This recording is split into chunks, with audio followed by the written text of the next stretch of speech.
তো আজকে টি-20 ওয়ার্ল্ড কাপের final, south Africa versus India. তো দুটোই বেস্ট টিম, দুটোই আনবিটেন টিম, দুটোই কিন্তু এবারে টপ নচ ক্রিকেট খেলেছে। বাট যে কোনো একটা টিমই জিতবে। তো অ্যাজ আ ইন্ডিয়ান ফ্যান আমি তো চাইবো ইন্ডিয়া জিতুক, কারণ বহু বছর পরে একটা আইসিসি ট্রফি কিন্তু ঘরে আসাটা দরকার ইন্ডিয়ার ক্ষেত্রে। বাট ইন্ডিয়াকে জিততে গেলে কি করতে হবে? আমি বারবারই বলি, এই সব ম্যাচে সাউথ আফ্রিকা কিন্তু ইন্ডিয়া থেকেও বড় চোকার, তারা কিন্তু বড় ম্যাচে কিন্তু তাদের নার্ভস কন্ট্রোল করতে পারে না।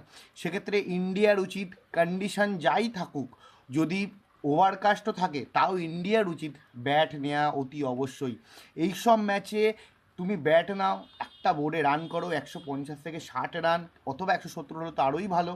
আর সাউথ আফ্রিকা চেস করতে দিয়ে দাও, সাউথ আফ্রিকা কিন্তু ওখানেই ম্যাচটা হেরে যাবে যতটা সম্ভব। তো আমি তো অবশ্যই ইন্ডিয়াকেই এই ম্যাচে এগিয়ে রাখবো। তো দেখা যাক কী হয়।